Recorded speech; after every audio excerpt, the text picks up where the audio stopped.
নমস্কার, গুরুকুলে সকলকে স্বাগত জানিয়ে আজকের ভিডিও শুরু করছি। আজকের আমাদের যে বিষয়ে আলোচনা করব সেটা হচ্ছে তৃতীয় শ্রেণীর ইংরাজি বিষয়ের মডেল অ্যাক্টিভিটি টাস্ক নভেম্বর, অর্থাৎ এটাই ফাইনাল মডেল অ্যাক্টিভিটি টাস্ক, যেটার উপর ভিত্তি করেই আমাদের মূল্যায়ন হবে, অর্থাৎ তৃতীয় শ্রেণী থেকে চতুর্থ শ্রেণীতে প্রমোশন দেওয়ার ব্যাপারটা সেটা এর উপরে নির্ভর করে হবে, এই মার্কসের উপরে। তো এর ফুল মার্কস হচ্ছে 40 নম্বর। এখানে কিছু প্রশ্ন দেওয়া আছে, প্যাসেজ দেওয়া আছে এবং তারপর প্রশ্ন দেওয়া আছে এবং একটা রাইটিং, অর্থাৎ প্যারাগ্রাফ ঠিক নয় গো, শুধুমাত্র 4টে সেন্টেন্স বলেছে। এটা তোমার প্রিয় পাখির উপর। তো দেখি আমরা এগুলো করি। আমি উত্তরগুলো আগেই করে নিয়েছি, তো আমি একটু বুঝিয়ে দিচ্ছি এগুলো, যেহেতু কম্পিউটারে এটা করছি সেহেতু এটা করে নিয়েছি আমি আগে।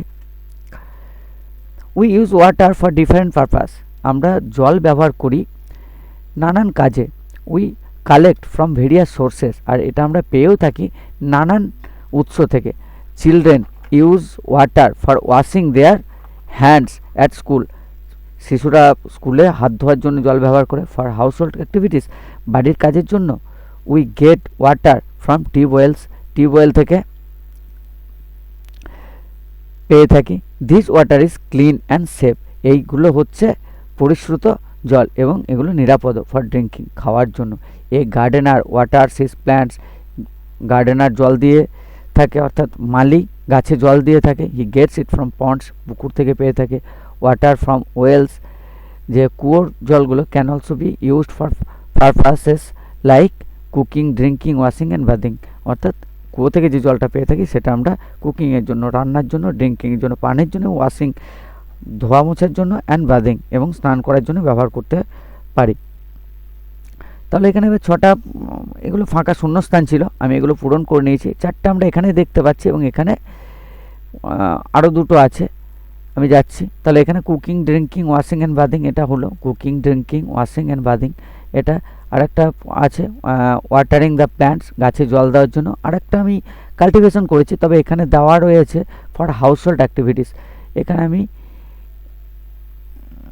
আরেকটা করতে পারি, ফর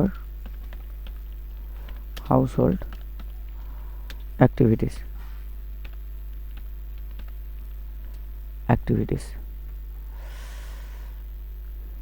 দুটোই লিখতে পারি বা কাল্টিভেশনটা বাদ দিয়েও লিখতে পারি, তো অসুবিধার কিছু নেই সেক্ষেত্রে। বিশ দাগের কোশ্চেনের উপর আসছে এবার। Fill in the blanks using the correct form of verbs or doing words, verb দিয়ে পূরণ করতে হবে। তো C dash to play in the field, তো এখানে ড্যাশটা ছিল, আমি এগুলো পূরণ করে রেখেছি, তো আমি ড্যাশ বলেই বলছি এগুলো। She dash to play in the field, সে খেলতে ভালোবাসে। এখানে লাভ বা লাভস, লাভ বা লাভস দুটো প্রেজেন্ট টেন্স রয়েছে। আমরা জানি থার্ড পারসন সিঙ্গুলার নাম্বারের ক্ষেত্রে এস বা ইএস যোগ করে থাকে ভার্বের সঙ্গে, সেই জন্য এটা লাভস হবে। পরেরটা উই আছে, উই ওয়াক অর ওয়াক্স, তাহলে we walk to school everyday, প্রতিদিন আমরা স্কুলে যাই। I dash the footstep of someone, আমি কারো ফুটস্টেপ পদধ্বনি শুনতে পাই, তাহলে হিয়ার অর হিয়ার্স, এখানে হিয়ার্স আছে, তাহলে আই এখানে হিয়ার হবে না, কারণ থার্ড পারসন নয়, আইটা ফার্স্ট পারসন সিঙ্গুলার নাম্বার, তো হিয়ার হবে সেই কারণে। আওয়ার টিচার, এখানে থার্ড পারসন আবার। ড্যাশ আস ইংলিশ, তার জন্য টিচার্স হয়েছে, টিচার্স আস ইংলিশ, আমাদেরকে ইংরেজি শেখান। এবার একটা আনসিন প্যাসেজ আছে, দেখি। বা এটা যে prawns also leave in water, যে প্রনসটা জলে বাস করে। প্রনস আর নট ফিশ, কিন্তু প্রনসরা অর্থাৎ চিংড়ি, প্রনস বলতে চিংড়ি, চিংড়িরা কিন্তু মাছ নয়। দে আর ইনসেক্টস, এগুলো হচ্ছে পতঙ্গ। They can also swim very fast, এটা খুব দ্রুত সাঁতার কাটতে পারে। The body of a prawn is covered with a soft shell, যে প্রনের বডিটা অর্থাৎ চিংড়ির শরীরটা সফট অর্থাৎ কোমল, নরম, এটা সেল খোলক দ্বারা ঢাকা থাকে। এ প্রন হ্যাজ নো ব্যাকবোন, আর প্রনের অর্থাৎ চিংড়ির কোনো ব্যাকবোন নেই, সিট দ্বারা নেই। দেখি উত্তরগুলো, দেখি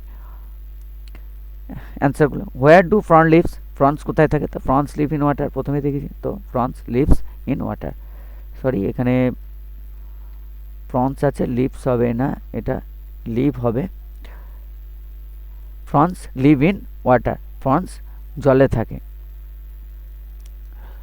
what covers the body of a prawn, একটা প্রনের বডি কী দিয়ে ঢাকা থাকে, তাহলে the body of a prawn is covered with a soft shell. আগে দেখেছি আমরা সফট সেল দ্বারা একটা ঢাকা থাকে, এই যে এখানে the body of a prawn is covered with a soft shell এখানে। তারপর does a prawn swim slowly, একটা প্রন চিংড়ি কি খুব স্লোলি অর্থাৎ ধীরে ধীরে সাঁতার কাটে, they can also swim very fast, তাহলে নো উত্তর। ডাস যেহেতু প্রশ্ন করেছে সেহেতু no, it swims very fast, না এটা খুব দ্রুত সাঁতার কাটতে পারে।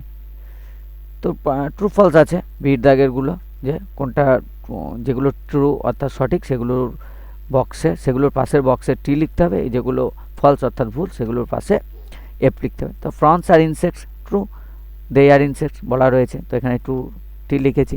প্রনস হ্যাভ ব্যাকবোনস, এদের ব্যাকবোন আছে, নো আমরা এখানে দেখেছি প্রনস হ্যাজ নো ব্যাকবোন, এটা কোনো ব্যাকবোন নেই, তো এফ হবে। প্রনস ক্যান নট সুইম, এগুলো সাঁতার করতে পারে না, এটাও ফলস হবে, কারণ এই যে আমরা আগে পেয়েছি they can also swim very fast, এরা ভালোভাবে সাঁতার কাটতে, খুব দ্রুত সাঁতার কাটতে পারে।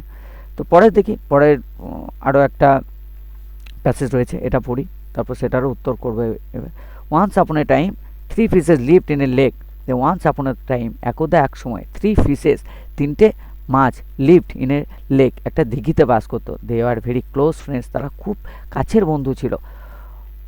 All 3 of them were very different from one another, তারা সব তিনজনেই কিন্তু একে অপরের থেকে আলাদা ছিল। The first one believed in fate, প্রথমজন সে ভাগ্যের উপর বিশ্বাস করত।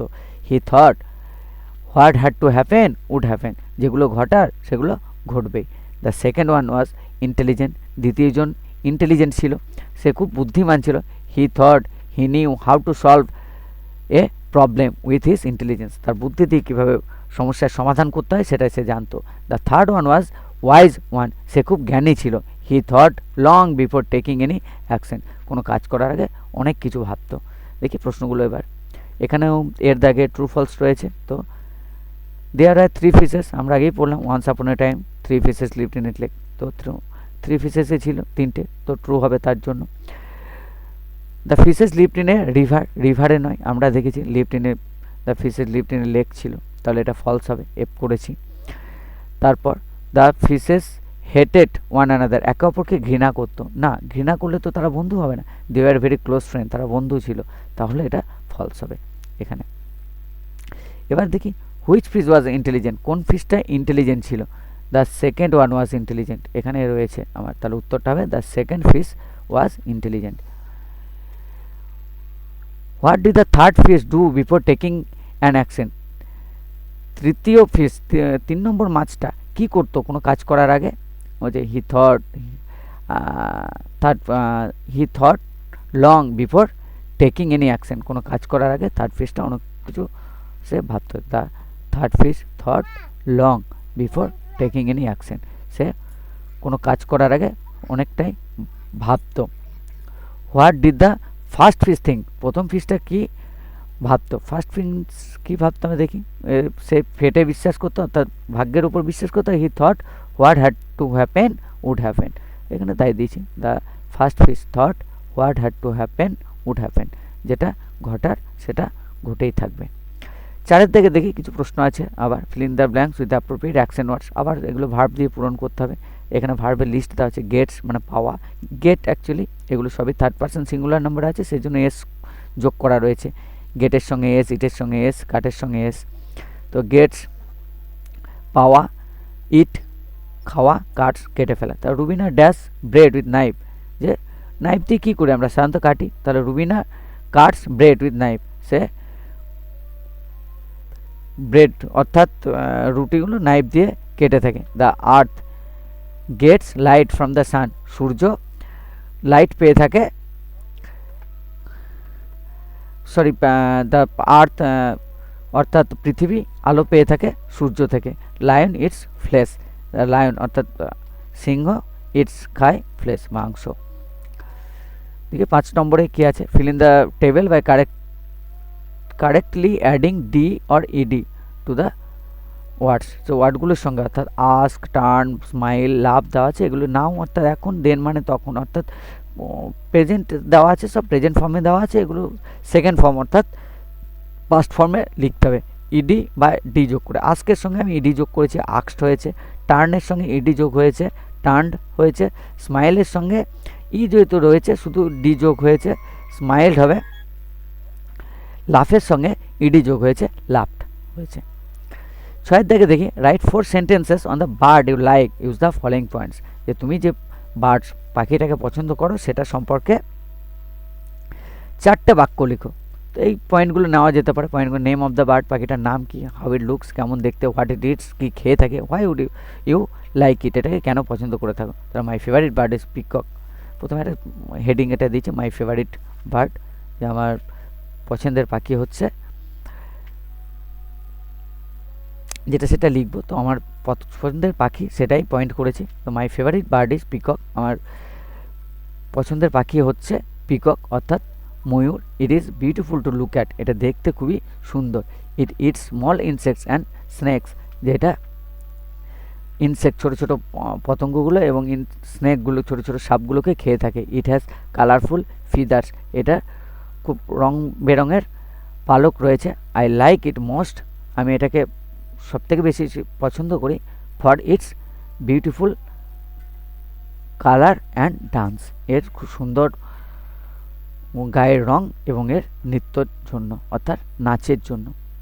আজকে এই পর্যন্তই, আশা করছি তোমাদের ভালো লাগবে। আর যদি ভালো লেগে থাকে তাহলে লাইক, শেয়ার এবং কমেন্ট করতে ভুলবে না।